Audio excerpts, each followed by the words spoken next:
So let's get on to the riots and the protests because Atlanta's definitely been a hot spot. What did you think when you saw the footage of George Floyd being choked? Oh, it was hard to watch. That was hard to watch. I mean, it obviously, You got lucky. yeah, apparently it didn't work like that. So let's get on to the riots and the protests because Atlanta's definitely been a hot spot. What did you think when you saw the footage of George Floyd being choked? Oh, it was hard to watch. That was hard to watch. I mean, it obviously Testing.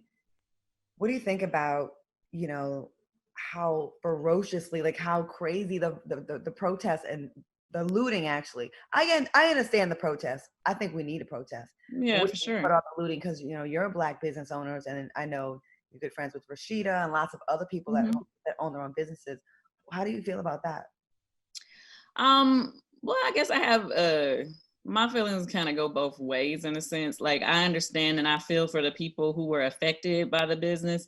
The one thing that when I look at it, I think a lot of people that were reacting, a lot of people look back at what happened in the riots when Rodney King, was, beat by police or whatever, and they tore the whole city up. But at that time, they tore up a lot of things in their own community, and a lot of those businesses never recovered.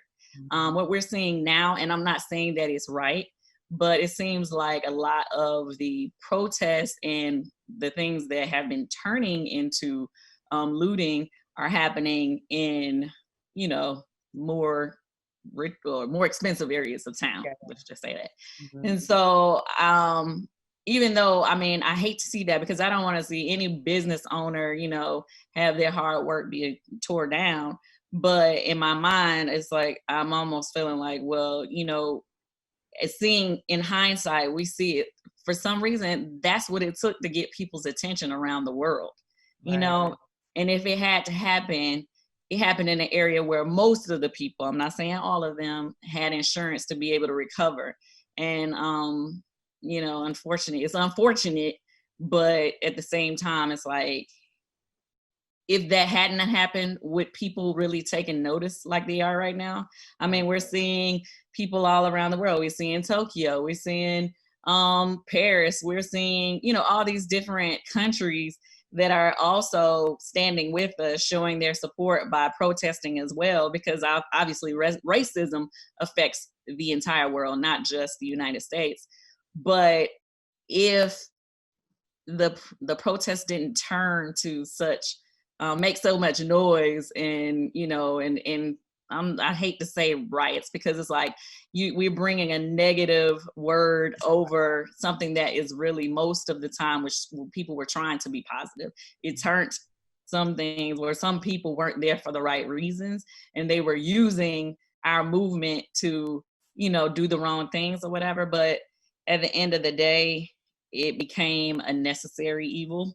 If you have to look at it that way, because it's like I feel like if we was peaceful the entire time, I don't feel like all these big corporations and everybody would be trying to take notice, and all of a sudden everybody want to throw millions and millions of dollars at the problem when it's something that we've been talking about, we've been trying to get attention towards, and it's like finally they're listening.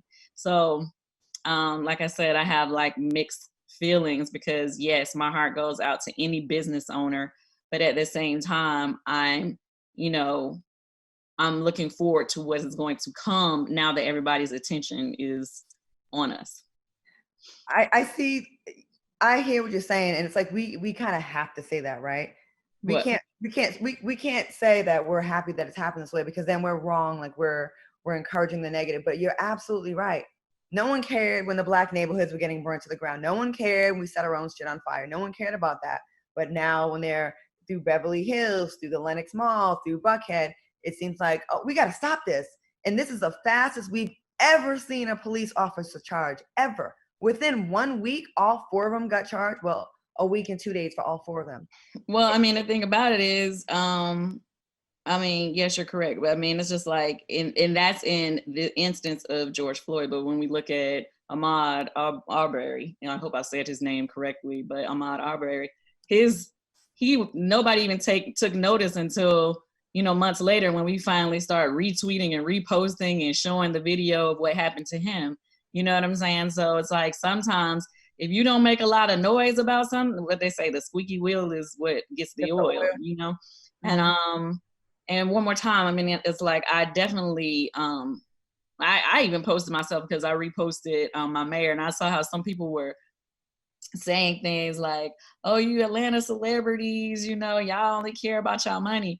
And that is definitely not the case. What I think a lot of people do not understand is obviously the Atlanta celebrities. I mean, clearly we got insurance and we can pay our deductible. But when I think about some small business owners, some of them are not able to pay the deductible that they have to pay just to get the insurance to cover things. So a lot of people don't think about that. Now, when we talk about these big companies, yeah, they good. They can handle their premiums. They can handle all their deductibles, and they can take care of themselves and redo whatever they got to redo. But when you're talking about some of the smaller businesses, it's hard for them to recover sometimes. And so that's what my heart goes out to them. And then I think a lot of people don't recognize that. Well, I mean, I'm sure they know now because I've heard it so much now on the internet, but 51% of businesses in Atlanta are owned by African Americans. And that's not the norm everywhere else. So when we say those things, I mean, I think a lot of people need to understand, like, we're not thinking about ourselves. I mean, me personally, most of my businesses are in Black areas. I live in a Black area. I didn't move to the white side of town. I mean, no offense and nothing against it, but my intention is to always rebuild our community. That's my first instinct. Me and my husband, all the properties we look at are in our own community, in areas where we need more jobs. And so, and I'm not the only one like that. I know for a fact, Killer Mike, T.I., they have bought up businesses in our areas so that we can rebuild our community. So I just hope that when people see us showing concern, it's not just because, we care about our own business. It's just the city of Atlanta. We're born and raised here. So of course, it makes you sad. It's almost like when you're a celebrity, you're damned if you do, you're damned if you don't. Right. And it's like anyone that follows what you do, it's obvious that you care.